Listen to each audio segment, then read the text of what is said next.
मुख्तलिफ अंबिया इकराम दुनिया में तशरीफ भेजे, मुख्तलिफ अंबिया तशरीफ लाए। 1,24,000 कमो बेश, यानी कुछ ज्यादा भी हो सकते हैं, कुछ कम भी हो सकते हैं।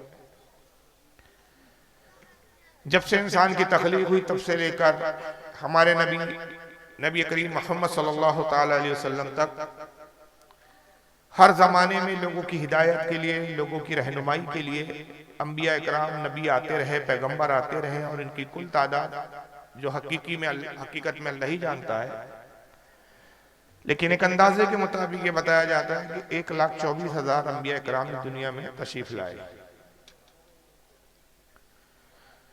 4 रसूल ऐसे गुजरे हैं कि जिनको किताबें दी गई। 4 रसूलों के अलावा फिर बाकी किसी नबी को किताब नहीं मिली। कुछ अंबिया कराम को सहीफे मिले, सहीफे यानी कुछ कागज दिए गए जिसमें कुछ जमाने के एतबार से, उस वक्त के हालात के एतबार से कुछ कानून दिए गए, लेकिन मुस्तकिल तौर पर एक कंप्लीटली किताबें 4 रसूल को दी गई। 2 लफ्ज आप सुनते हैं, एक होता है नबी और एक होता है रसूल। नबी और रसूल में फर्क होता है। रसूल का दर्जा और मकाम नबी से बुलंद होता है, बड़ा होता है। हर रसूल नबी भी होता है, लेकिन हर नबी रसूल हो जरूरी नहीं। रसूल उसे कहा जाता है कि जिसको किताब दी गई हो। और किताब क्या होती है? किताब जिंदगी गुजारने का ढंग, शरीयत का कानून, कवानीन है, कॉन्स्टिट्यूशन है, लॉ है। एक रसूल जब आता है उसके साथ एक किताब आती है, अल्लाह ताला उसको एक किताब अता फरमाता है। और उसके बाद फिर जब नबी आते रहते हैं तो वो जो रसूल उनसे पहले गुजरा उसी की किताब की तालीम को आम करते हैं, उसी की बातों को फैलाते हैं। गोया के जिस तरह आज उलमा तबलीग करते हैं, उस जमाने में वही काम अंबिया करते थे। किताब उस वक्त तक पढ़ी जाती है, उस वक्त तक अमल होता है कि जब तक किताब में तहरीफ ना हो, मतलब उसमें रद्दो बदल ना किया जाए, छेड़खानी उस किताब से ना की जाए। मगर होता यह था कि एक रसूल आता, फिर वो किताब साथ में लाता, लेकिन कुछ सालों के बाद तक 1 सदी 2 सदी तक वो किताब ठीक ठाक चलती, लेकिन बाद में उसी फिरके के, उसी कौम के कुछ दुनियादार किस्म के मौलवी ऐसे होते कि जो किताब में कमी और पेशी कर देते, कुछ निकाल देते, कुछ घटा देते, कुछ बढ़ा देते। और घटाने बढ़ाने की नौबत इसलिए आती कि जो किताब में सजाएं दी गई होती, जिंदगी गुजारने के जो उसूल बताए थे, वो देखते कि यहाँ तकलीफ है, हमें ये इस पर अमल करना मुश्किल हो रहा है, तो उसमें आसानी कर देते, उसको घटा देते। जुर्म अगर किसी अमीर व कबीर ने किया है तो वो देखते कि ये जुर्म करने वाला अमीर व कबीर है, वो रिश्वत देता, उन मौलियों को, उन आलिमों को पैसे देता। वो पैसों की लालच और दुनियावी माल की लालच में कहते हैं अच्छा ठीक है, ये कानून हम हटा देते। तो अमीर व कबीर को सजाओं से बचाने के लिए किताब में तहरीफ कर दी जाती, कानून बदल दिया जाता। अब जाहिर है कि अल्लाह की किताब में अल्लाह की बातों में जब हेरफेर कर दी गई, तब वो हकीकत में फिर ना अल्लाह की बात रही, ना वो अल्लाह की किताब रही। तो फिर दूसरा रसूल भेजा जाता और फिर एक नई किताब भेजी जाती है। इस तरह 4 किताबें और 4 रसूल आए, जिसमें एक हजरत दाऊद अलैहिस्सलाम है, जिनको अल्लाह ताला ने ज़बूर अता फरमाई। एक रसूल हजरत मूसा अलैहिस्सलाम है, जो कौम बनी इसराइल की तरफ है। ये सबसे बड़ी कौम रही दुनिया में, अल्लाह ताला ने इनको तौरेत अता फरमाई।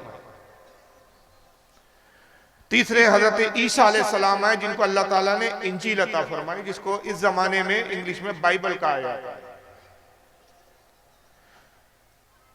और जब इंजील में भी तहरीफ हो गई, उसमें भी घटाया और बढ़ाया गया, तो फिर इंजील के बाद और हजरत ईसा अलैहिस्सलाम के बाद फिर हमारे आखिरी पैगंबर मोहम्मद सल्लल्लाहु ताला अलैहि वसल्लम तशरीफ लाए, और उनको फिर एक आखिरी किताब कुरान अजीम अता की गई। और रसूल को आखिरी रसूल कहा गया कि अब हुजूर के बाद कोई रसूल नहीं आएगा, कोई किताब नहीं आएंगी, कुरान अज़ीम में रब तबारक व तआला इरशाद फरमाता है, मा काना मुहम्मदुन अबा अहदिन मिन रिजालिकुम वलाकिन रसूलुल्लाहि व खातमुन नबिय्यीन। ए लोगों आगाह हो जाओ, मोहम्मद तुम्हारे मर्दों में किसी के बाप नहीं है, बल्कि वो अल्लाह के रसूल है और नबियों में सबसे आखिर है,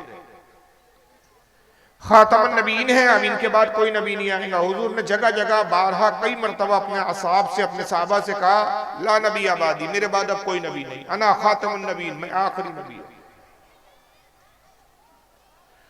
यहां एक सवाल पैदा ये होता है कि जब किताब में तहरीफ होती थी तो नया रसूल आता था, नई किताब आती थी, मगर रसूलुल्लाह के बाद, हमारे नबी और पैगंबर के बाद अब कोई और पैगंबर नहीं आएगा, कोई और किताब नहीं आएगी। इसका सबब क्या है? तो गोया ये बता दिया गया कि ये दीन ऐसा है, ये नबी ऐसा है कि इसके बाद किसी नबी की जरूरत नहीं। और ये जो किताब जो भेजी जा रही है इस नबी के साथ, कुरान अजीम, दुनिया की सारी ताकत मिल जाए तो इस किताब का ज़ेरो ज़बर भी बदल नहीं सकती। चूंकि अब किताब बदली नहीं जाएंगी, इसलिए किसी नए नबी की जरूरत ही नहीं है। सवाल यह पैदा होता है कि कुरान अजीम क्यों नहीं बदला जा सकता? भाई अगर पिछली किताबें बदली गई तो इस जमाने में क्यों नहीं बदली जा सकती? क्या इस जमाने में प्रिंटिंग प्रेस नहीं है? बल्कि उस जमाने में प्रिंटिंग प्रेस नहीं होती थी, उस वक्त तो किताबें हाथ से लिखी जाती थी। अब आज तो मशीनरी का दौर है, बड़ी बड़ी मशीनें हैं, प्रिंटिंग प्रेस है, कंप्यूटर आ गए हैं, कंप्यूटर से कंपोजिंग होती है, कंप्यूटर से लिखा जा सकता है, मशीनों से छापा जा सकता है। तो फिर किताब दूसरी उसमें छेड़खानी करके नया कुरान छापा जा सकता है। इस बात पर अगर आप गौर करेंगे तो आपको एहसास होगा कि कुरान अजीम बदला क्यों नहीं जा सकता। पिछली जितनी किताबें आई, अल्लाह ताला ने किसी भी किताब की हिफाजत का जिम्मा खुद नहीं लिया, बल्कि हुआ ये कि नबियों ने अपने कौम और अपनी उम्मत के मुतालबे पर अल्लाह से किताब का मुतालबा किया। हर नबी ने अपनी कौम के लिए किताब मांगी। जनाब दाऊद अलैहिस्सलाम का अगर देख लें कि दाऊद अलैहिस्सलाम की कौम हजरत दाऊद के पास आई और कहा कि दाऊद, जब तक आप हमारे बीच जिंदा है, आप हमें बताते हैं, हम आपकी बातों पर अमल कर लेते हैं, मगर आप भी इंसान हैं, एक न एक दिन आपको भी दुनिया से जाना, इंतकाल करना है। जब आपका इंतकाल हो जाएगा, आप इस दुनिया से चले जाएंगे, तो फिर हम दीन पर कैसे अमल करें, अल्लाह की बातों पर कैसे अमल करें, ये हमें कौन बताएंगे? लिहाजा जो कुछ कानून है, जो जिस पर हमें अमल करना चाहिए, जिंदगी कैसे गुजारनी चाहिए, उसके लिए किताब चाहिए हमें, जिसमें सारी बातें लिखी हो कि आपके बाद हम उस किताब को खोलें और जहां भी हमें जिंदगी के किसी मसले में मुश्किल आए तो हम किताब को पढ़कर उस मसले का हल निकाल लें। मेरी तकरीर समझ में आ रही है ना आपके? मैं बहुत कोशिश कर रहा हूं, हालांकि मैं उर्दू बोलता हूं तो थोड़ा सा बहुत हल्के लेवल की उर्दू बोलना मुझे थोड़ा सा तकलीफ दे होता है। हालांकि वैसे भी मैं ज्यादा हार्ड उर्दू नहीं बोलता हूं, लेकिन फिर भी बंगाल की इस इलाके के एतबार से और आसान लफ्ज इस्तेमाल करने की कोशिश कर रहा हूं। दाऊद अलैहिस्सलाम अल्लाह की बारगाह में गए और सजदा रेज हो गए, इबादत खाने में गए, जो इबादत खाना था, परवरदिगार तू जानता है कि मेरी कौम किताब मांग रही है। अल्लाह ताला ने फरमाया कि दाऊद अपनी कौम से कहो कि किताब का मुतालबा मत करो, जितने कानून तुम्हें बता दिए गए बस उसको याद रखो, उस पर अमल करो। अगर किताब मांगोगे और जब हम किताब देंगे तो वो कानून तुम पर लागू हो जाएगा, नाफिज हो जाएगा। और जब एक बार कानून बन जाता है, जब तक कानून ना हो तो छूट है, कानून बन जाए तो जब कानून की खिलाफ वर्जी कोई करेगा तो वो मुजरिम होगा। उसको यूं समझ लीजिए कि जब तक हिंदुस्तान में टैक्स के नाम पर जीएसटी टैक्स नहीं था तो कोई इस टैक्स को जानता ही नहीं था, तो वो टैक्स देने की कोई जरूरत ही नहीं थी। जब तक हिंदुस्तान में टोल टैक्स नहीं था तो आप सड़क पे से कभी भी जा सकते थे, लेकिन आपको कोई टोल टैक्स देना नहीं पड़ता था। मगर जब कानून बदला, सड़कें बनने लगी, गवर्नमेंट ने जगह जगह टोल टैक्स के लिए नाके बना दिए, जीएसटी नाम का एक टैक्स लागू कर दिया, तो अब ये टैक्स आपको भरना है। अगर ये टैक्स में आप चोरी करते हैं तो कानून आप मुजरिम है, और चोरी करते हुए अगर पकड़े जाएं तो आपको सजा है। तो जब तक कानून नहीं आता छूट होती है, लेकिन जब एक बार कानून बन जाता है तो उस पर अमल करना जरूरी हो जाता है, और कानून बनता है तो मुश्किल बढ़ जाती है। तो दाऊद अपनी कौम से कहो कि किताब मत मांगो तो, बल्कि जितना तुम्हें बता दिया गया जबानी बस उतना ही याद रखो। अगर किताब मांगोगे तो फिर हम आने वाली नस्लों तक के कानून बताएंगे, कानून बढ़ जाएंगे, और उस पर फिर तुम्हारी कौम जब अमल नहीं करेंगी तो हम उनको सजा देंगे। अगर अमल करेंगे तो इनाम है, और इनाम जन्नत है, और अगर इन कानून पर अमल नहीं करेंगे तो सजा है, सजा जहन्नम है। तो इस पर खतरा है किताब में, इनाम के साथ सजा भी है।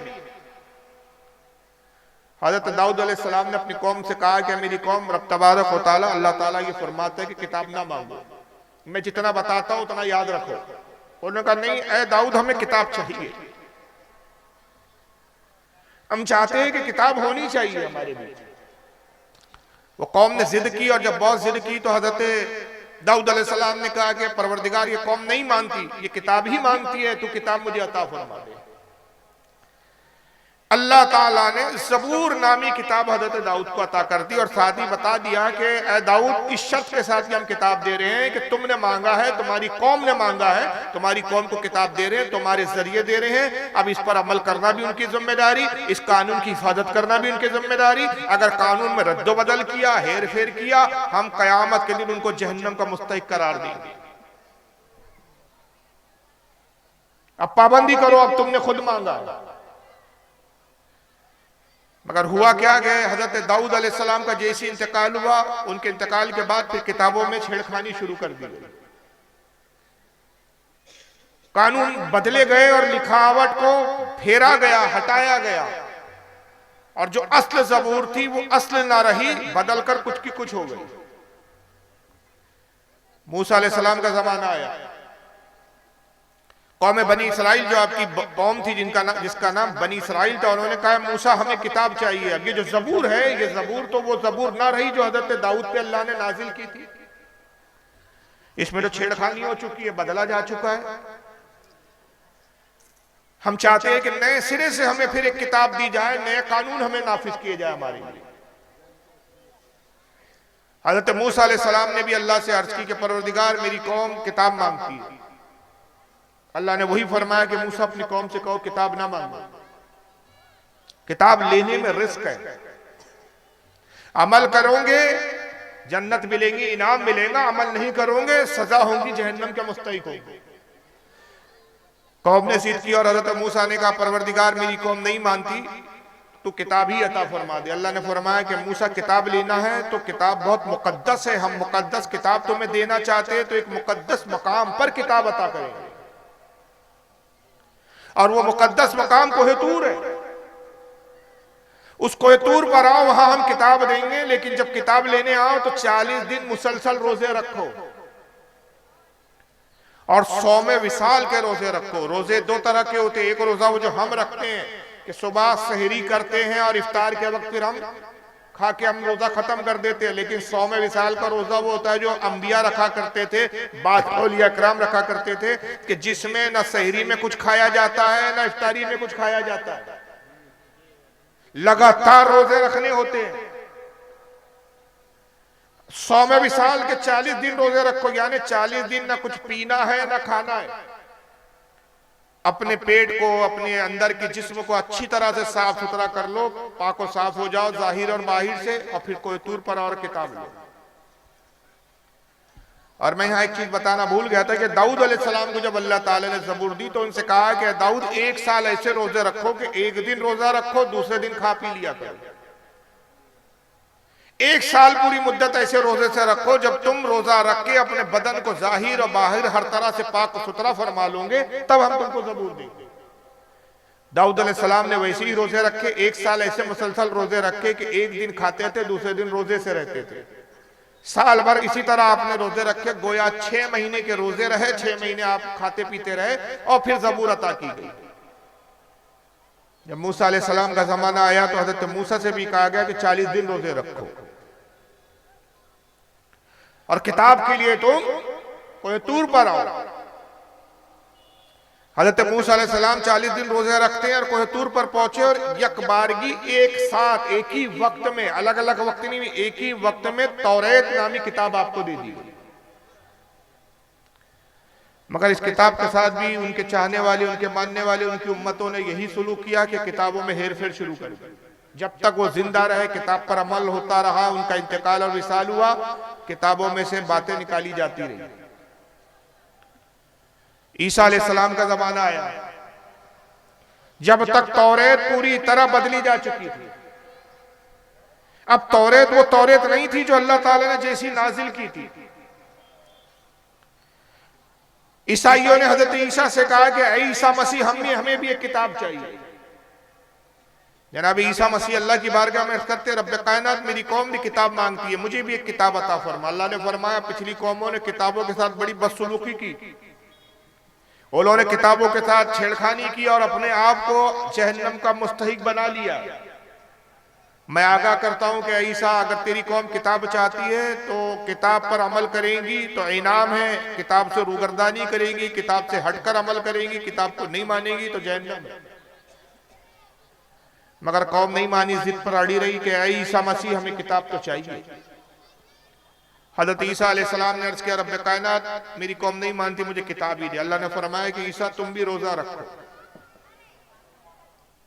1 साल मुसलसल रोजे रखो और यरूशलेम आओ जो तुम्हारी पैदाइश की जगह है।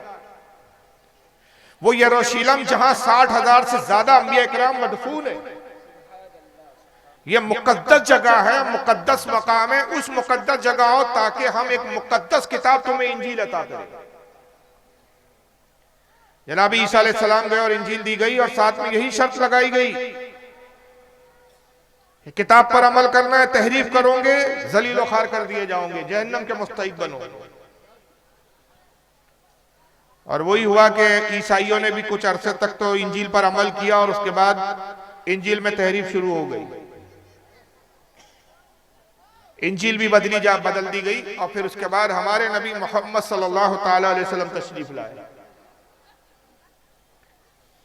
लेकिन कुर्बान जाइए, हर नबी ने, हर उम्मत ने किताब मांगी थी, हमारे आका ने किताब नहीं मांगी।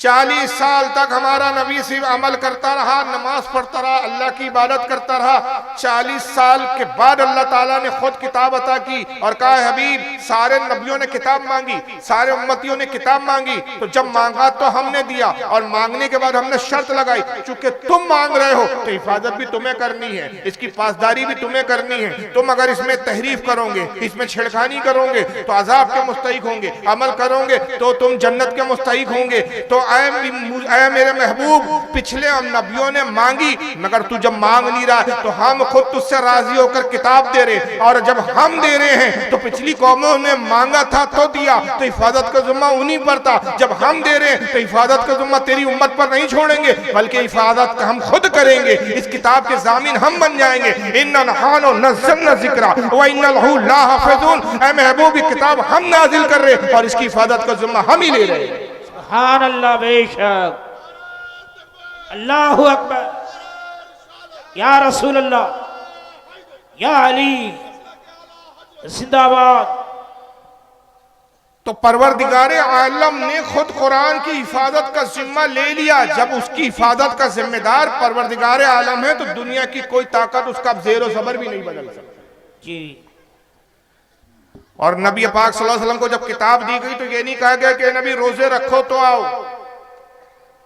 ऐ नबी 100वें विसाल के रोजे रखो और फिर कोहे तूर पर आओ तो किताब देंगे, ऐ नबी रोजे रखो और यरूशलेम आओ तो किताब देंगे, ऐ नबी रोजे रखो और उसके बाद इबादत गांव में आओ तो किताब देंगे। नहीं, ऐ महबूब, पिछले नबियों की बात और है, तेरी बात और है। पिछले नबियों ने जब किताब मांगी तो हमने खास मकाम पर उनको बुलाया, लेकिन ऐ महबूब, तुझसे हमें इतनी मोहब्बत है कि हम तुझे किताब लेने बुलाएंगे नहीं, बल्कि जहां तू होगा वहां हम किताब भेज देंगे। तुम मदीने में होगा, किताब वहां भेजेंगे। तुम मक्का में होगा, किताब वहां भेजेंगे। तुम मैदान बद्र में होगा, किताब वहां भेजेंगे। तुम मैदान उहद में होगा, किताब वहां भेजेंगे। तू खैबर में होगा, किताब वहां भेजेंगे। हद तो ये है कि तू अपनी बीवी आयशा के पहलू में होगा, किताब भी वहां भेजेंगे। सुभान अल्लाह, बेशक, नारे तकबीर, नारे रिसालत, मसलके आला हजरत इस्लाम, नारे तकबीर, नारे रिसालत। तो महबूब को किताब लेने नहीं बुलाया गया, जहां महबूब होता था वहां किताब नाज़िल होती।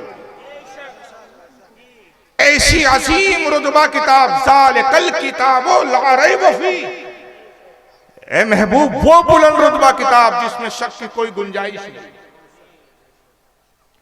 इसमें हिदायत है, हुदल लिल मुत्तकीन, इसमें हिदायत है परहेजगारों के लिए। तेरी उम्मत परहेजगार है, जमानत ले दी कि पिछली उम्मतें परहेजगार नहीं थी इसलिए किताबों में तहरीफ कर दी। ए महबूब तेरी उम्मत हिदायत याफ्ता होंगी, हिदायत पाएंगी इसलिए कि परहेजगार और मुत्तकी उम्मत है। ऐसी अजीम किताब, ऐसा अजीम रसूल हमें अता किया गया। और किताब क्या है, कुरान अजीम क्या है? चूंकि अब कुरान कयामत तक के लिए किताब है, अब कोई किताब नहीं आ रही आना है, तो कयामत तक के जितने मसाइल सबका हल कुरान में अल्लाह ने बयान फरमा दिया। हर चीज का जिक्र कुरान में है। कुरान में खुद कहता है हबीब ये आखिरी किताब, अब इसके बाद किसी किताब की जरूरत नहीं। तो इसका आलम ये वला रद्मी वला याबिसिन इल्ला फी किताबी मुबीन, कोई खुश्क चीज, कोई सूखी चीज और कोई गीली चीज दुनिया में ऐसी है ही नहीं जिसका जिक्र हमने इस किताब में ना कर दिया। हर चीज का जिक्र हमने इस किताब में किया। मगर मैंने अर्ज किया कि हो सकता है कि आज प्रिंटिंग प्रेस का दौर है, आज कंप्यूटर का दौर है, टेक्नोलॉजी का दौर है। एक शख्स खड़े हो गए, भाई हम चैलेंज करते हैं कुरान को, कैसे कह सकते हो कि किताब नहीं बदली जा सकती? हम बदल के दिखाएंगे। हम एक कुरान छाप के ला रहे हैं। एक साहब बैठ गए कंप्यूटर पे और कंपोजिंग शुरू किया और उन्होंने बदलना शुरू किया। कहा देखो कुरान में अल्हम्दुलिल्लाहि रब्बिल आलमीन, रब्बिल आलमीन उसको कर दिया रब्बल आलमीन। ये लीजिए फारूक साहब, आपकी बात का चैलेंज हमने कबूल किया। आपने कहा जेर जबर नहीं बदल सकते, हमने जबर बदल दिया, जेर से जबर कर दिया। जहां पेश है हमने जबर लगा दिया, जहां जबर है वहां जेर पेश लगा दिया। भाई बदला नहीं जा सकता? बदला जा सकता नहीं, बदला बिल्कुल जा सकता। बदल रहे हैं कुछ लोग। अरे भाई कल कोई प्रिंटिंग प्रेस से ऐसी किताब, ऐसे कुरान नहीं छापा जा सकता इसमें रब्बिल आलमीन की जगह रब्बुल आलमीन कर दिया जाए, अल्हम्दुलिल्लाह की जगह अल्हम्दुलिल्लाह कर दिया जाए, जेर कर दिया जाए पेश की जगह। अब आप कहे भाई इससे तो माना बदल रहे, अरे हमें इसके पर माना बदले चाहे बदले ना बदले, हमें इससे क्या लेना देना? आप तो करे तो ना जेर हटा सकते ना जबर हटा सकते, हमने लीजिए जेर जबर हटा दिया। इसका जवाब यह होगा कि तुम नादान हो, तुम जाहिल हो, तुमने किताब की हिफाजत का मतलब ही नहीं समझा। तुमने किताब कागज को किताब समझ रखा है, तुमने स्याही को इंक को किताब समझ रखा है, तुमने प्रिंटिंग को किताब समझ रखा है। अरबी जबान में हिफाजत के लिए बहुत सारे जुमले होते हैं। हाफिज भी आता है, हफीजून भी आता है। कुरान अजीम की चाहता तो ये भी कहता है कि इन्ना नहानो, हम इसका हमने इन्ना नहानो नज़्ज़लना जिक्र, हमने जिक्र को हम ही नाजिल किया। व इन्ना हफीजुन, हम ही इसकी हिफाजत करने वाले। हफीज भी आ सकता था, हफीज नहीं फरमाया अल्लाह ने, हाफिजून। और हाफिजून का मतलब क्या है? हाफिज की जमा है हाफिजून। तो अल्लाह फरमा रहे हैं कि इस किताब की हिफाजत का जिम्मा ऐसा है कि तुम कागज बदल सकते हो, तुम स्याही बदल सकते हो, तुम इंक बदल सकते हो, तुम हुरूफ बदल सकते हो, लेकिन हमने कुरान अजीम को इस उम्मत के हाफिजों के सीने में ऐसे उतार दिया, कागज बदले जा सकते जो सीने पे नक्श हो गया उसको कैसे बदलोगे? जी बेशक, सुभान अल्लाह। और ऐसा हमने इस कुरान को मोजेजा बनाया कि बच्चे बच्चे के सीने में ये उतर जाता है। दुनिया में कोई कुरान के अलावा ऐसी किताब नहीं कि जिसका पूरा हाफिज हो और उस कौम का बच्चा भी उसको हिफ्ज करते हुए नजर आए। जी अरे हमारे यहाँ तो ऐसे ऐसे हाफिज पैदा करके अल्लाह ताला ने अपने कुरान अजीम को, अपने नबी के मोजिज़े को जाहिर किया कि पैदा होने वालों में एक बच्चा पैदा हो रहा है। और जब वो 3 साढ़े 3 साल का बच्चा उम्र को पाता है, माँ हाथ पकड़ती है, एक उस्ताद के पास ले जाती है, कहती है उस्ताद मोहतरम मेरे बच्चे को पढ़ाइए। बच्चे से उस्ताद कहता है बेटा पढ़ो बिस्मिल्लाहिर्रहमानिर्रहीम। तो बच्चा पढ़ना शुरू करता है, बिस्मिल्लाहिर्रहमानिर्रहीम अल्हम्दुलिल्लाहि रब्बिल आलमीन अर्रहमानिर्रहीम मालिकी यौमिद्दीन इय्याका नअबुदु व इय्याका नस्तईन नस्ताईन इहदिनस सिरातल मुस्तकीम सिरातल लज़ीना अनअमता अलैहिम गैरिल मग़दूबि अलैहिम वलद्दाल्लीन। बच्चा पढ़ता रहा अलिफ लाम मीम ज़ालिकल किताबु ला रैब फीह, उस्ताद झूमता रहा, बच्चा पढ़ता रहा। 17 पारे बच्चे ने पढ़े और खामोश हो गया। सुभान अल्लाह। उस्ताद ने कहा बच्चे और पढ़ो। कहा बस इससे ज्यादा मैं नहीं पढ़ सकता। कहा बच्चे तुम्हारी माँ तो ये कहकर लाई है कि इसे कुरान पढ़ाओ, तुम तो पढ़े लिखे हो, तुम तो पढ़े पढ़ाए हो, तुम तो हाफिज कुरान हो, बताओगे 17 पारे किससे पढ़े? कहा मैंने किसी से नहीं पढ़े, दर हकीकत मेरी वालिदा मोहतरमा खुद हाफिज कुरान है। जब मैं अपनी माँ के शिकम में था वो घर के कामकाज करती थी, कुरान की तिलावत करती थी, मैं अपनी माँ की कुरान की तिलावत को शिकम में सुन के याद कर लिया करता था। यहाँ तक कि जब वो 17 पारे तक मेरी विलादत हो गई, मेरी पैदाइश हो गई। खुदा की कसम अगर मैं अपनी माँ के शिकम में और कुछ दिन रहता और पारे हिफ्ज करके आता, उस्ताद माँ के पेट से 17 पारे पढ़ कर आए हो, आगे पढ़ाना तुम्हारा काम। सुभान अल्लाह, सुभान अल्लाह, सुभान अल्लाह। कौन है ये बच्चा? ये हमारे गौसे आजम शेख अब्दुल कादिर जीलानी रज़ी अल्लाह ताला। सुभान अल्लाह।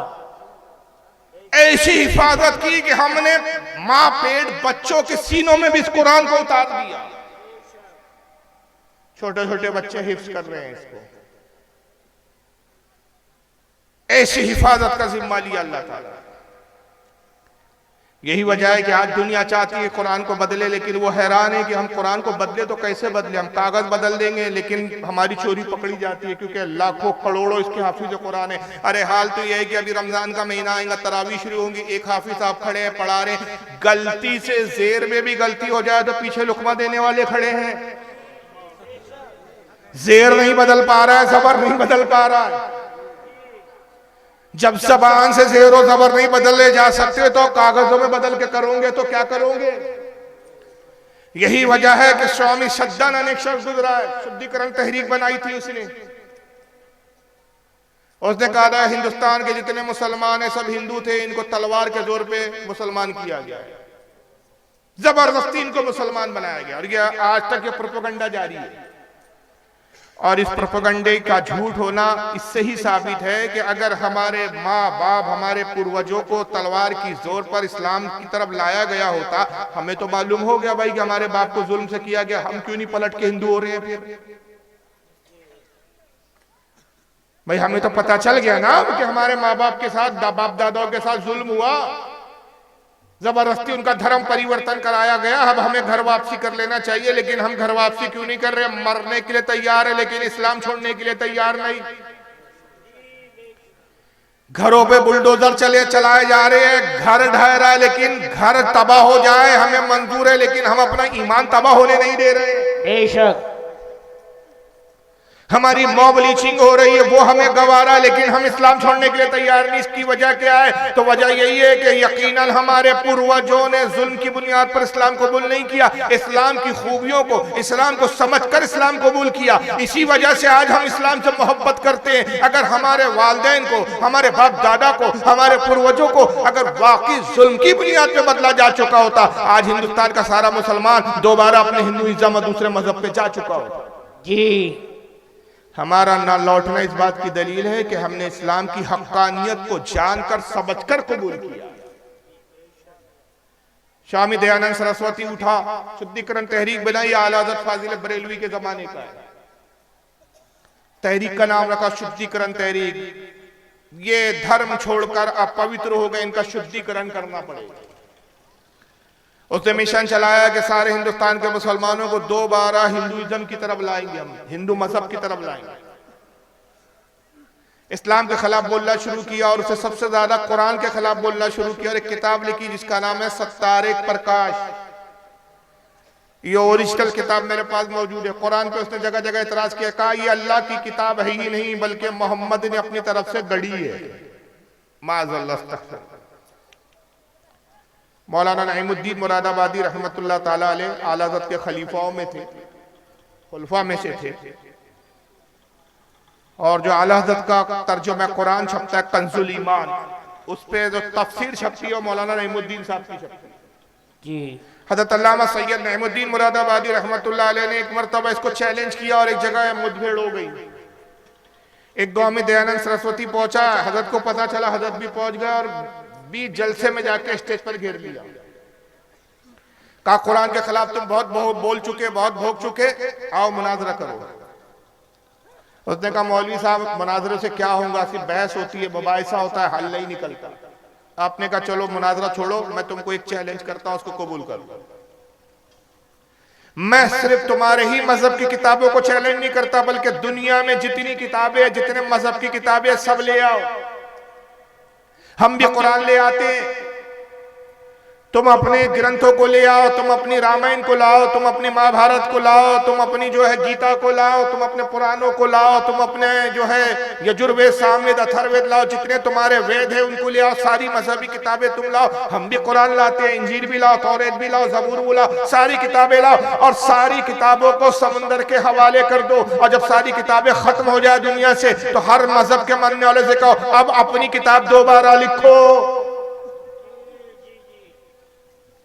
तो हम दावे से कहते हैं कि अगर दोबारा लिखने के लिए कहा जाएगा तो सिर्फ कुरान ही एक ऐसी किताब है जो दोबारा लिखी जा सकती है, बाकी दुनिया की कोई किताब दोबारा लिखी नहीं जा सकती। इसलिए कि कुरान वो किताब है जो बच्चों के सीने में उतार दी गई। दुनिया की कोई किताब ऐसी नहीं कि जो सीने में उतारी गई। सीने में वही किताब उतरती है जिसका ताल्लुक दिल से हो, और दिल का ताल्लुक रब से होता है। पता चल गया ये किताब रब की नाजिल की हुई है, इंसान की बनाई हुई नहीं है। दुनिया की बाकी जितनी किताबें सबके लिखने वाले इंसान, मगर कुरान वो है जो कलाम इलाही है। और जब कुरान अल्लाह ने उतारा तो दुनिया के तमाम कयामत तक के उलूम दे दिए। तो अल्लाह ने फरमाया हबीब इसमें गैब की भी खबरें हमने दी, हमने हर चीज तुम्हें इसमें अता कर दी। और हबीब तुम किताब पढ़ाने वाले हो तो सबसे पहले तो तुम्हें इल्म देना है, तुम्हें इल्म अता किया जाएगा तो तुम दुनिया को इल्म बताओगे। तो हमने तुम्हें कितना दिया, कितना दिया, कितना दिया? तो रब ने फरमाया कि हबीब हम तुम्हें इतना इल्म अता कर रहे हैं, कयामत तक का हर इल्म दे रहे हैं, हर बात की हम खबर दे रहे हैं, इतना दे रहे हैं कि जो कुछ हो चुका वो भी हम तुम्हें बता रहे हैं, माकाना वमा यकून, जो हो चुका वो भी बता रहे हैं, जो होने वाला है वो भी बता रहे हैं।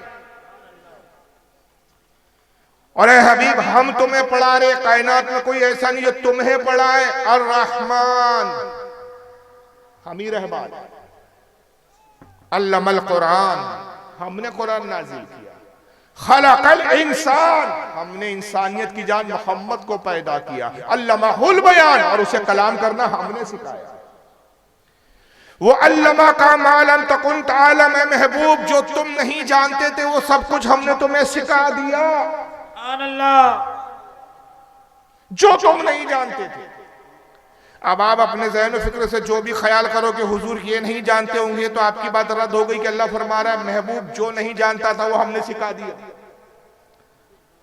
तो दुनिया में कोई ऐसा इल्म बचा ही नहीं, कोई ऐसी खबर बची ही नहीं, कोई ऐसी बात बची ही नहीं कि जो अल्लाह ने अपने हबीब को ना बता दी हो। और इतना गैब बताया, इतनी छुपी हुई बातें बताई, इतनी छुपी हुई बातों को जाहिर किया। कहा कि हबीब हम छुपी बातें आपको बताते हैं और आप अपने असहाब को बताते हैं, और इस कदर बताते हैं, इस कदर बताते, इस कदर बताते कि महबूब वमा हुआ अलल गैब बिदनीन, हमारा यह नबी गैब की खबरें देने में बखील नहीं है, कंजूस नहीं है।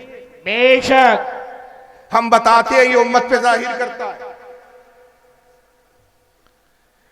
मगर फिर मुसलमानों में ही एक तबका ऐसा पैदा होता है कि जो फिर कुछ ऐसी बातें करता है कि जो कुफारों ने भी नहीं की थी।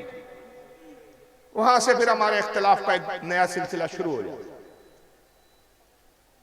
अभी आपने कुरान अजीम की अजमत को सुना। कुरान के उलूम रसूल पर नाजिल किए गए। उलमा ने कहा कि कुरान अजीम रसूलुल्लाह का सबसे अजीम मोजेज़ा है। मगर एक जमात आई, आपके इलाके में भी है, मगर अफसोस यह है कि आप उनकी अकीदों से वाकिफ नहीं। याद रखिए, हाथी के दांत दिखाने के और होते हैं, खाने के और होते हैं। खाने वाले दांत नजर नहीं आते, दिखाने वाले दांत दिखते और काम के कुछ होते नहीं, शोके होते हैं उसमें। उस दांत से हाथी खाता नहीं है। खाने वाले दांत नजर नहीं आते, इसी तरह इनके छुपे हुए अकीदे नजर नहीं आते, इनकी नमाजें नजर आती है, इनकी इबादत नजर आती है, इनकी टोपियां नजर आती है, इनके कुर्ते पाजामे नजर आते हैं, इनका दिखावा नजर आता है, लेकिन अकीदा नजर नहीं आता।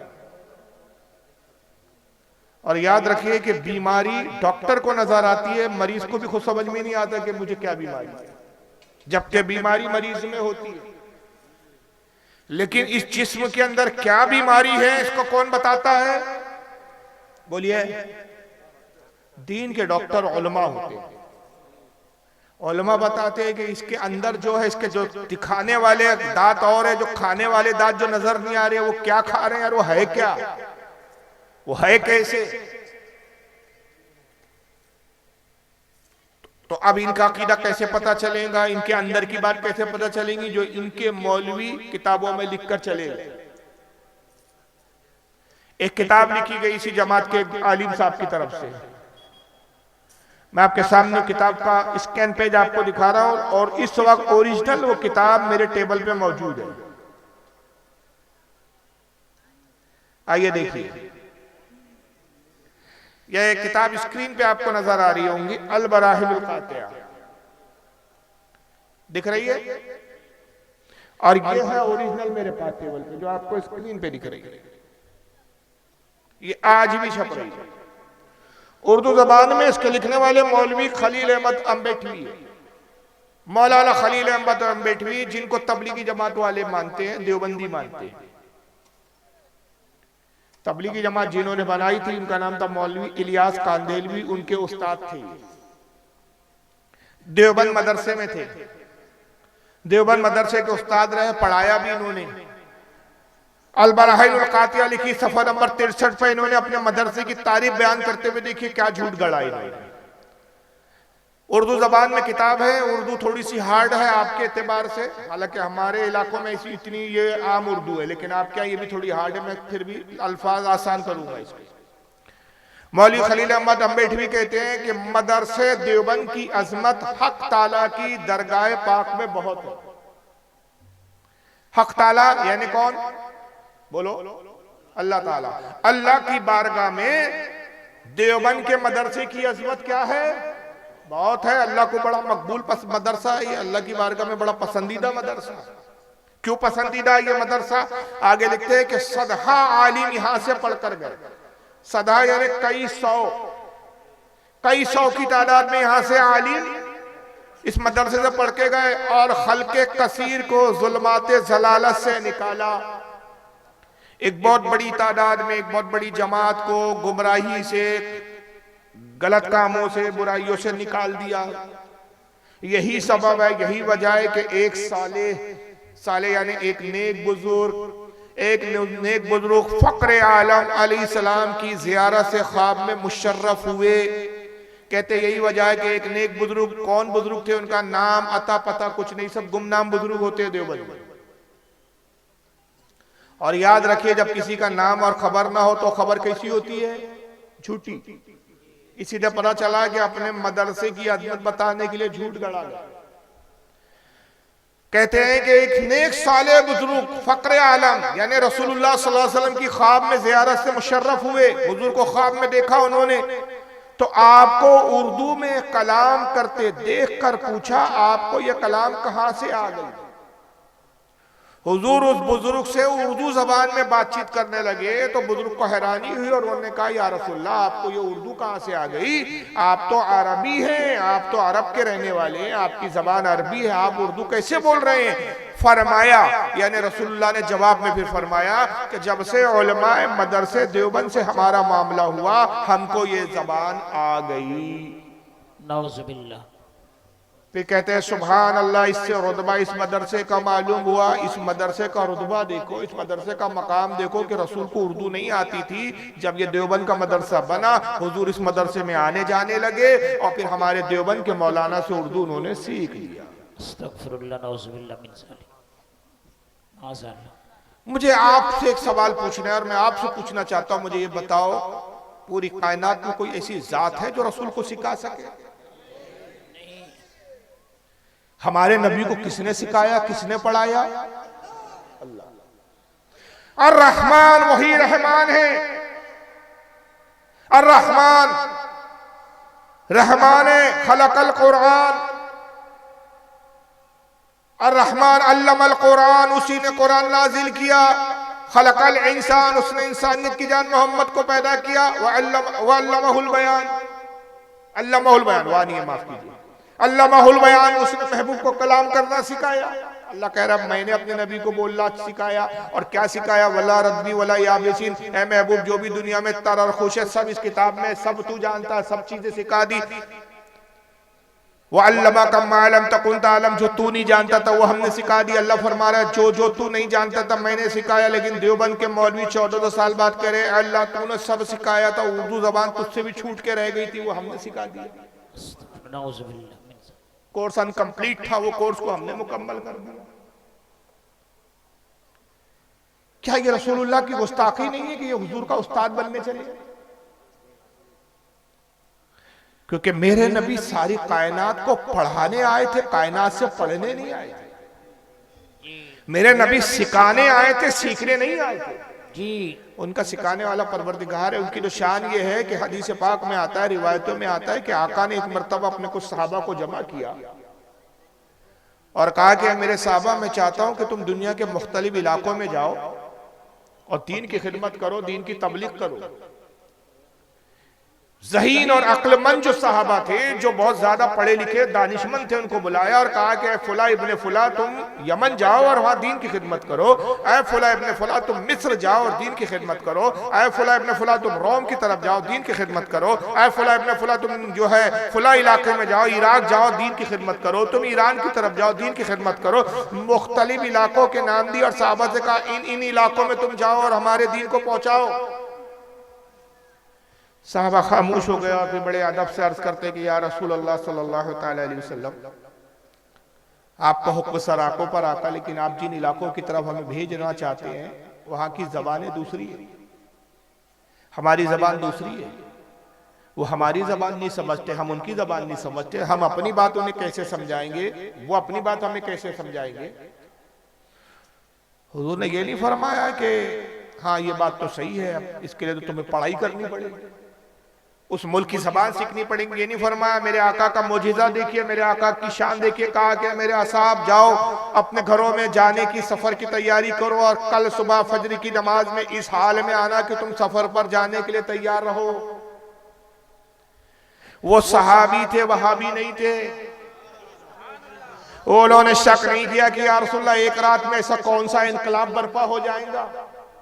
वो घरों में आए, अपनी बीबी और अपने अहले खाना, अपने घर वालों से कहा खाने पीने का सामान लाओ, कपड़े लाओ, तैयारी करो, हमें सुबह सफर पे निकलना है। हुजूर के हुक्म से सामान तैयार हुए, सुबह निकले, ऊँटों और घोड़ों पे उन्होंने सामानों को लाद दिया और फजर की नमाज में हुजूर की खिदमत में आए। नमाज फजर हुजूर की पीछे इक्तिदा में पड़ी। नमाज फजर खत्म हुई, हुजूर मस्जिद के बाहर आए। फरमाया कहाँ है वो साहबा जिनको मैंने जाने के लिए कहा था? वो सारे साहबा आ गए। या रसूलल्लाह हम हाजिर। कहा तुम्हें कहाँ जाने के लिए कहा था? या रसूलल्लाह मुझे यमन के लिए कहा गया था। ऐ फुला तुझे कहाँ के लिए कहा था? या रसूलल्लाह मुझे मिस्र के लिए कहा गया था। ऐ फुला इब्ने फुला तुझे कहाँ के लिए कहा था? या रसूलल्लाह मुझे रोम जाने के लिए कहा गया था। ऐ फुला इब्ने फुला तुझे कहाँ जाने के लिए कहा गया? या रसूलल्लाह मुझे ईरान जाने के लिए कहा। करीब आओ। हर सहाबी को हुजूर करीब लेते थे। अपना लुआबे दहन जिसको थूक कहते, अपना थूक नबी निकालते थे, उस सहाबी के मुंह में डालते। और रावी हदीस कहता है कि नबी का वो थूक मुबारक, वो लुआबे दहन, वो लुआब मुबारक, वो थूक मुबारक जिस सहाबी के मुंह में जाता उसी मुल्क की जबान उसको उसी वक्त याद हो जाती। सुभान अल्लाह, अल्लाहु अकबर, अल्लाहु अकबर। या रसूल अल्लाह, क्या समझे आप? मेरे नबी की शान ये है कि अपना थूक जिसे दे दे उस मुल्क की जबान उसको अता करता। जो दुनिया की मुख्तलिफ जबानें अपने थूक से अता करता हो, उसको उर्दू नहीं आती थी कि इन फटीचर मौलवियों के पास उर्दू सीखने आया हो। ये नबी की तौहीन नहीं है, मजाक नहीं है नबी के साथ। यही मेरे आका सल्लल्लाहु अलैहि वसल्लम मदीने में सैर फरमा रहे हैं, एक ऊंट पागल और दीवाना हो गया। और जब ऊंट पागल हो जाता है तो बड़ा खतरनाक हो जाता है। जो आए ना, जब फाड़ खाता है उसका दांत इतने इतने सख्त और उसका जबड़ा इतना सख्त होता है कि अगर जबड़े में पकड़ ले तो गोश्त का लथड़ा ही लेके निकले। लोग उस ऊंट को देखकर डरते थे, भागते थे। जब ऊंट जिस तरह का आता लोग भागना शुरू कर देते हैं। पागल ऊंट है, पकड़ लेगा, नोच लेगा, नकोड़ लेगा, खा जाएगा।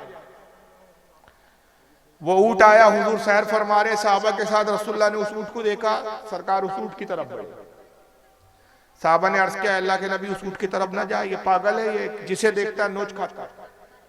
आपने फरमाया कि मुझे नुकसान नहीं पहुंचाएगा, इसलिए कि सिवाय शरीर जिन्नातों के और शरीर इंसानों के दुनिया की हर मखलूक जानती है कि मैं अल्लाह का रसूल हूं, सब मुझे पहचानते। हुजूर उस ऊंट की तरफ गए और उसके सर को आप मोहब्बत से सहलाने लगे और फरमाया, क्यों लोगों को सताता है, क्यों लोगों को परेशान करता है। ऊंट ने सर झुकाया और रसूलुल्लाह की नालें आपकी जूती मुबारक को चाटने लगे। नुकसान पहुंचाना तो दूर, फरमा बरदार हो गया। हुजूर ने फरमाया कि जवाब क्यों नहीं देता, क्यों लोगों को सताता है, क्यों लोगों को नकोड़ता और खसोड़ता है। उसने अपने मुंह को उठाया, हुजूर के कान के करीब लाया, कुछ आवाजें निकाली, सरकार मुस्कुराने लगे। सुभान अल्लाह। आका ने फरमाया, इस ऊंट का मालिक कौन है। एक साहबी आगे बढ़े, सरकार ये मेरा ऊंट है। कहा तेरी शिकायत कर रहा है। कहा या रसूलल्लाह ये क्या कह रहा है।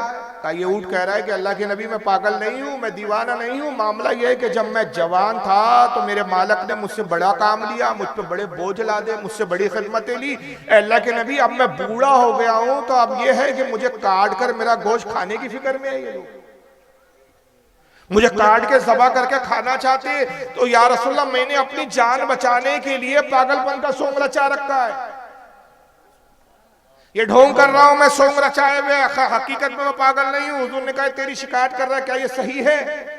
तो साहबी ने कहा अल्लाह के नबी इस ऊंट ने बिल्कुल सही कहा। कुछ दिन पहले की बात है कि मेरा बेटा कहने लगा, बजान ये ऊंट बूढ़ा हो गया, अब इसके ऊपर बोझ ला दो तो इसके पैर कांपने लगते हैं, इस पे कपकपी तारी होती है, ये कमजोर हो गया है, काम नहीं करता, बूढ़ा हो चुका है, अब इसको काट पीट के गोश्त खा पी के खत्म कर दीजिए। बस जिस दिन हमने इसके काटने का सोचा उसी दिन से इसने हमें काटना शुरू कर दिया। हमने दीवाना और पागल समझ के इसको छोड़ दिया।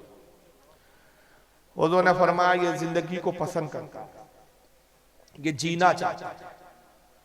ऐ मेरे साहबी ये ऊंट मुझे दे दे और इसके एवज कुछ रकम ले ले। उन्होंने कहा या रसूलल्लाह वैसे भी ऊंट हमारे काम का नहीं, हमने तो यूं ही छोड़ दिया है, मैं आपको तोहफे के तौर पर वैसी अता कर देता हूं, पेश करता हूं।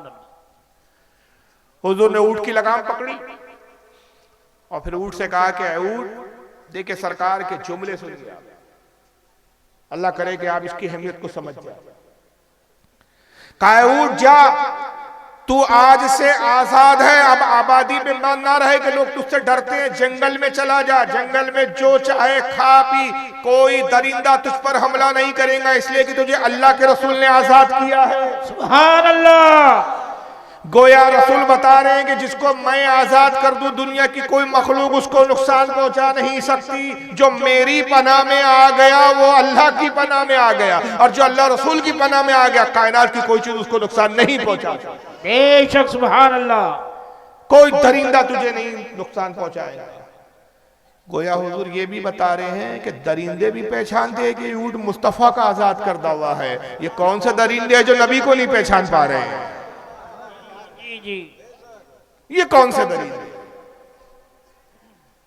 ऊंट खुश हुआ और ऊंट ने फिर अपने मुंह को उठाया, हुजूर के कान के करीब आया, फिर आवाज निकाली और इस मर्तबा ऊंट रो रहा था, उसकी आंखों में आंसू बह रहे थे। रसूलुल्लाह ने जब उसकी कुछ आवाजों को सुना सरकार भी रोने लगे। साहबा के तो कुछ समझ में नहीं आया, अर्ज के अल्लाह के नबी इसने क्या कहा कि रो रहा है और आप भी रो रहे हैं। आपने इरशाद फरमाया इसने ऐसी बात कही कि खुद भी रो रहा है और मुझे भी इसने रुला दिया। ऐ लोगों ये कह रहा है कि अल्लाह के नबी आज आपने मेरी जान बख्शी है, आज आपने मुझे आजाद किया।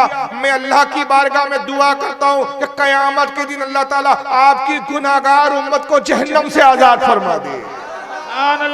ये मेरी उम्मत के लिए दुआ कर रहा है। इस बात पर मुझे भी रोना आ गया कि इस ऊंट को मेरी उम्मत की कितनी फिक्र।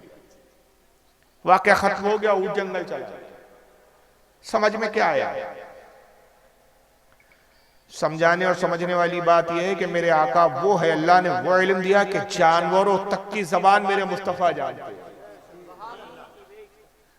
मगर ये कह रहे हैं कि नहीं साहब उर्दू जबान हमारे देवबंद में सीखी है। और ये नहीं, फिर एक दूसरी किताब लिखी गई साहब तौहीन। देखिए ये है वो इख्तलाफी बातें जिसकी बुनियाद पर इन जमातों से हम अहले सुन्नत इख्तलाफ करते हैं और इन्हीं बातों पर हमारे उलमा इनका रद्द करते हैं। ये किताब लिखी गई है तस्करतुर रशीद। ये दूसरे मौलाना एक गुजरे देवबंद के जिनका नाम है मौलवी रशीद अहमद गंगोही। ये बानी तबलीगी जमात मौलाना इलियास कांदेलवी के पीर साहब थे। उनकी तारीफ में किताब लिखी गई तस्करतुर रशीद। लिखने वाले मौलाना खलील आशिक इलाही मोहम्मद आशिक इलाही मीठी देवबंद के आलिम थे। ये सब मर चुके हैं लेकिन किताबें आज भी छप रही है। मौलाना अशरफ अली थानवी देवबंद के एक बहुत बड़े आलिम थे जिनको ये हकीमुल उम्मत कहते हैं। मौलवी कासिम नाना तवी जिनको ये हुज्जतुल इस्लाम कहते हैं और इनके बारे में कहते हैं कि देवबंद का मदरसा इन्होंने बनाया। खलील अहमद अम्बेटवी के आप सुन चुके, जो मौलवी इलियास कांदेलवी इस्माइल इलियास कांदेलवी के साहब उस्ताद थे। ये पीर साहब थे रशीद अहमद गंगोही, ये भी देवबंद के थे। इन सब मौलियों के जो पीर थे उनका नाम था हाजी इमदादुल्लाह महाजीर मक्की। सुना ये नाम कभी आपने? हाजी इमदादुल्लाह महाजिर मक्की देवबंदी। उनको मोहब्बत में, प्यार में, लाड़ में आला हजरत कहते हैं। और हम पे इतराज करते हैं कि सब तो इस जमाने में हजरत है, ये बरेली में तुम्हारे यहाँ आला हजरत कहां से आए? इनके अपने घर के आला हजरत की खबरें नहीं है कि इनके हाजी इमदादुल्लाह को आला हजरत कहा जाता है। अब आइए अपने मौलियों की अजमत और फजीलत बताने के लिए कैसे चने के झाड़ पे चढ़ाया है अपने मौलियों को जरा सुनिए। नबी को तो उर्दू नहीं आते थे लेकिन इनके मौलियों का हाल सुनिए क्या है। सफा नंबर 46 है इसका 46 और इसकी वॉल्यूम नंबर जिल नंबर 1 है। लिखते आला हजरत की भावत का हुस्न एतकाद और मुखलिसाना बर्ताव था। आला हजरत कौन? भूल गए यार? अभी नहीं भाई, अभी बताया ना मैंने आपको, 2 मिनट नहीं हुए यार। हाजी इमदादुल्लाह उनके बारे में कहा जा रहा है। उनकी भावत, भावत किसे कहते हैं? भाभी को, भाई की बीवी को। उनके भाई की जो बीवी थी उसने एतकाद था, उसका अकीदा बहुत अच्छा था, मुखलिसाना बर्ताव था, यानी लोगों से बहुत अच्छे से बातचीत करती थी, अच्छे से पेश आती थी। मेहमानों का खाना खुद पकाती थी। मेहमानों का खाना खुद पकाती थी और किसी वक्त किसी मेहमान के ना वक्त आने से कभी तंग दिल ना होती थी। किसी भी वक्त मेहमान आ जाए, चाहे रात हो, दिन हो, दोपहर हो, कभी बुरा नहीं मानती थी, कभी दिल में मलाल नहीं आता था कि यार ये बेवक्त कौन सा मेहमान आ गया। बड़े खुशी से खाना पकाती थी। एक दिन आला हजरत ने ख्वाब देखा, हाजी इमदादुल्लाह साहब ने ख्वाब देखा कि आपकी भावज आपके मेहमानों का खाना पका रही है कि जनाबे रसूल मकबूल सल्लल्लाहु अलैहि वसल्लम तशरीफ लाए और आपकी भावत से फरमाया, उठ, तू इस काबिल नहीं कि इमदादुल्लाह के मेहमानों का खाना पकाए। उसके मेहमान उलमा हैं, उसके मेहमानों का खाना मैं पकाऊंगा। माज़अल्लाह, अस्तगफिरुल्लाह। ये उर्दू की इबारत स्क्रीन पे आपके सामने। कौन थे हाजी इमदादुल्लाह के मेहमान? उलमा रशीद अहमद गंगोही, अशरफ अली थानवी, कासिम नाना तवी, खलील अहमद अम्बेटवी, ये लोग थे। रसूलुल्लाह आए और कहा तेरी क्या मजाल कि तू ऐसे बड़े बड़े मौलाना और आलिमों का खाना बनाए, इनका खाना मैं खुद बनाऊंगा। और रसूलुल्लाह को यहाँ बावर्ची बनाया, देवबंद बुला के अपना शागिर्द बनाया। मैं आपसे एक छोटा सा सवाल करता हूं, उसी से ये बात कितनी गुस्ताखाना है ये आप पे जाहिर हो जाएगी। आज अगर फारूक आजम जाहिरी हयात में होते, जाहिर हमारा तो अकीदा है कि आप जिंदा है, हर वली जिंदा, हर साहबी जिंदा है, हर नबी जिंदा है बेशक। अगर जाहिर में होते, उनके सामने कोई कहता है कि भाई हमारे देवबंद के मदरसे के आलिम बहुत बड़े हैं, रसूलुल्लाह उनका खाना पकाने आए, तो फारूक आजम क्या करते सुन के? क्यों भाई बोर हो रहे क्या? उठ के जा रहे हो? हाँ, गाना गाऊं क्या? वो बंगाली में जो गाने गाते हैं आपके यहाँ, कब सुनोगे ये तकरीर इस तरह की? अभी वो लंतरानी तकरीरें सुनाओ तो बड़ा मजा आता है सबको। दुनिया कहाँ जा रही है और आप लोग कहाँ जा रहे हैं अल्लाह ही मालूम है। यहाँ का तो समझ भी नहीं आता यहाँ का मिजाज मुझे। वो तो शुक्र है कि उलमा बैठे हैं, वरना यहाँ के जलसों में तो उलमा भी स्टेज से उठ के भागते हो। बुखारी और मुस्लिम का तो नाम भी नहीं सुनते यहाँ के मौलाना लोग। और हमारे उधर बंबई वगैरह में तकरीर करो तो वहां हदीस के बगैर बात नहीं होती। हदीस बताओ बोलते हैं, फजूल किस्से कहानी मत सुनाओ। मगर आप क्या तो क्या सुनते पता ही नहीं, बस गाने सुनते हैं। गाने के लहजे में सुनाइए राग में तो बड़ा मजा आता है आप लोगों को, बात कोई मतलब की नहीं रहती। इल्म कौड़ी भर का हासिल नहीं होता, मालूमात कुछ नहीं हो रही है कि क्या मसला है। जिंदगियां गुजर रही, पता ही नहीं चल रहा है कि देवबंदियों से इख्तिलाफ क्या है। उनका भी साथ उठ रहे बैठ रहे, उनकी लड़कियां ला रहे, उनकी लड़कियां दे रहे, खा रहे पी रहे, अकल होश ही नहीं, समझ में ही नहीं आ रहा है कि भाई ये इख्तिलाफ कुफ्र और ईमान का है, और जहां कुफ्र और ईमान का इख्तिलाफ हो वहां रिश्तेदारियां नहीं होती, निके नहीं होते, एक दूसरे के पीछे नमाजें नहीं होती, जब तक कि इन गुस्ताखियों से तौबा ना कर ली जाए। मगर इस तरह की तकरीरें सुनते ही नहीं आप लोगों का, बड़ा प्रॉब्लम है। बहरहाल मैं कह रहा था, फारूक आजम होते क्या करते, पेशानी चूमते, कहते यार तुम तो बहुत ग्रेट लोग हो यार कि रसूल ने तुम्हारा खाना पकाया। बोलते कम बख्तो, हम तो नबी के पैर में कांटा भी चुभ जाए इसको भी गवारा नहीं करते थे। हम तो आका के ऐसे गुलाम थे कि हुजूर की इतनी नाजबरदारी करते थे, तुमने हमारे आका को बावर्ची बना दिया। मगर ये फिरका ऐसा है कि ये गुस्ताखी मानकर तौबा नहीं करता, उसकी तावील करता है। तावील मतलब बातें बनाता। पाकिस्तान में इनके एक मौलाना है इलियास घुम्मन, वो इसका जवाब देते हुए कहते हैं, जब मैंने बहुत अरसा पहले इस पर एतराज किया, तकरीबन 10-12 साल पहले की तकरीर थी मेरी, उन्होंने कहा कि साहब इसमें कोई रसूल की गुस्ताखी नहीं है, समझ का फेर है। फारूक रज़वी खामोखा खींचतान का उसको गुस्ताखी बता रहा है। इसका सीधा सीधा मामला यह है भाई कि रसूलुल्लाह खाना पकाने अगर आ भी गए थे तो उलमाए देवबंद हुजूर के बच्चों की तरह है। हुजूर ने अगर शफकत के तौर पर मोहब्बत में अपने छोटों के लिए कुछ काम कर दिया तो ये हुजूर की मोहब्बत है, इसमें गुस्ताखी कहां से? अब ये सुनने के बाद तो बोली हाँ यार बात तो सही है। फिर मिसाल भी दी, इन्होंने कहा कि कई बार ऐसा होता है कि घर में माँ नहीं होती, बच्चे बाप के पास है, माँ किसी काम से चले गई, मैके चले गई, अपने माँ बाप से मिलने थोड़ी देर के लिए चले गई, पड़ोस में चले गई, बच्चे छोटे हैं, बच्चों को भूख लगी तो बाप ने कहा चल रुको मैं खाना बना देता हूँ, बाप ने कुछ बच्चों के लिए खाना बना दिया तो क्या बावर्ची हो गया?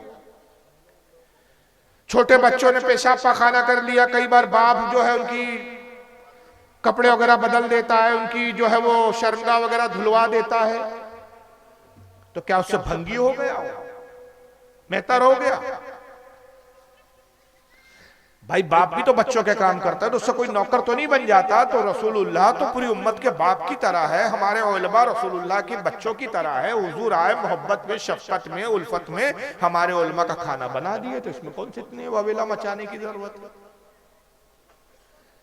मैंने जवाब में कहा, और वही जवाब आपको सुना रहा हूं, मैंने कहा देखिए ये बात ख्वाब की है। उन्होंने लिखा है कि आला हजरत ने ख्वाब देखा था, हकीकत की नहीं है। तो ख्वाब क्या सिर्फ आपके आला हजरत को ही दिखते थे कि हमें भी दिख सकते हैं? ख्वाब तो हमें भी दिख सकते हैं।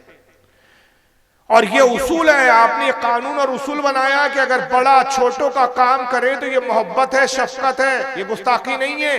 तो इसी उसूल की बुनियाद पे मैं कहता हूं मुझे भी एक ख्वाब दिखा, और ख्वाब ये दिखा कि मेरा नौकर मेरे घर का बाथरूम साफ कर रहा था, पाखाना साफ कर रहा था, तभी मौलाना अशरफ अली थानवी आ गए, रशीद अहमद गंगोही आ गए, कासिम नानातवी आ गए। एक के हाथ में झाड़ू थी, एक के हाथ में पानी था, एक के हाथ में फिनाइल की बोतल थी। उन्होंने मेरे नौकर को बड़ी बुरी तरह डांटा और डांट के कहा उठ उठ फारूक रज़वी बहुत बड़े आलिम है, तेरी क्या मजाल कि उनका पखाना तू साफ करेगा, उनका पखाना हम तीनों मिलकर साफ करेंगे।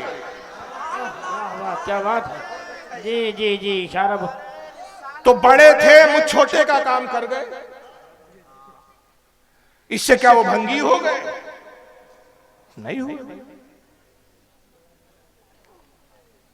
लेकिन अकीदे का आप दोगलापना देखते चले। एक तरफ तो ये जमात कह रही है कि रसूलुल्लाह सल्लल्लाहु अलैहि वसल्लम उर्दू जबान सीखने हमारे यहाँ आए, फिर यही जमात दूसरी जगह कह रही है कि रसूलुल्लाह सल्लल्लाहु अलैहि वसल्लम हमारे मौलियों को खाना पकाने आए। अब दूसरी तरफ इसी जमात का एक दोगलापना देखिए। एक किताब लिखी जाती है, इसका नाम है अल तक़वियतुल ईमान। ये है वो किताब, छोटी सी देखिए हाथ में।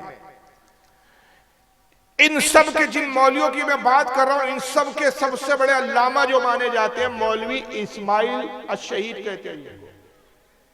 मौलवी इस्माइल दहलवी, इन्होंने किताब लिखी तक़वतुल ईमान। इसमें रसूलुल्लाह के बारे में एक झूठी हदीस गढ़ी और झूठी हदीस लिखते हुए सफ़ा नंबर 100 पे लिखा कि रसूल ने यह फरमाया, मैं भी एक दिन मरकर मिट्टी में मिलने वाला हूं।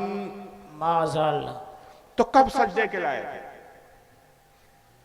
यानी कहते कि रसूलुल्लाह सल्लल्लाहु अलैहि वसल्लम भी मरकर मिट्टी में मिल गए। और हमारा अकीदा क्या है बोलिए? रसूलुल्लाह जिंदा है कि मुर्दा है? जिंदा मानते हैं ना? हमारी गुफ्तगू को सुनते हैं कि नहीं सुनते? आका ने फरमाया, मेरा उम्मती जब मुझ पर दुरूद पढ़ता है तो मैं उसको सुनता हूं। मगर आइए इसी जमात के मौलवी इस्माइल के फतवे पे अमल करने वाले मौलवियों की आप गुफ्तगू सुनेंगे। ये एक मौलवी साहब है, इनका नाम है फसीउद्दीन हैदराबाद। जरा इनको सुनिए क्या क्या।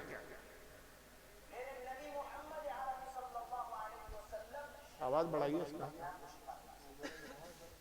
नबी सल्लल्लाहु अलैहि वसल्लम के बारे में मैं कहूंगा आपके सामने कि नबी मुहम्मद सल्लल्लाहु अलैहि वसल्लम, रसूल मुहम्मद सल्लल्लाहु अलैहि वसल्लम, उनकी कब्र मुबारक में जिंदा नहीं है। जब हमारे नबी मोहम्मद सल्लल्लाहु अलैहि वसल्लम उनकी कब्र मुबारक में जिंदा नहीं है, तो फिर दूसरे उम्मती जिंदा है, फिर कैसे जिंदा हो सकते? नहीं। पहला जुमला इस बदबख्त ने क्या कहा? रसूलुल्लाह सल्लल्लाहु अलैहि वसल्लम अपने आप को खुद शिफा नहीं दे सकते। शिफा यानी अपने आप को खुद फायदा नहीं पहुंचा सकते। जब हुजूर अपने आप को फायदा नहीं पहुंचा सकते तो दूसरे को क्या फायदा देंगे? क्यों फायदा नहीं पहुंचा सकते हुजूर अपने आप को और दूसरों को? इसलिए कि रसूलुल्लाह सल्लल्लाहु अलैहि वसल्लम अपनी कब्र में जिंदा नहीं है। जब मोहम्मद सल्लल्लाहु अलैहि वसल्लम अपनी कब्र में जिंदा नहीं है तो फिर दूसरे उम्मती हो सकते हैं। जो तुम बुजुर्गों के बारे में कहते हो, तुम सोचते हो गरीब नवाज भी जिंदा है, गौसे पाक भी कब्र में जिंदा है, यहाँ जाइए, बात कीजिए, दुआ कीजिए, इनसे कुछ मांगिए तो ये सुनते हैं, हाजतें पूरी करते हैं, अल्लाह से तुम्हारे लिए दुआ करते हैं। कहाँ? ये जिंदा नहीं है। और अगर तुम जिंदा मानते हो इन बुजुर्गों को तो आइए इस मौलवी से सुनिए, मौलवी महराज रब्बानी क्या कहता है। इसका नाम है मौलवी महराज रब्बानी। सुनिए।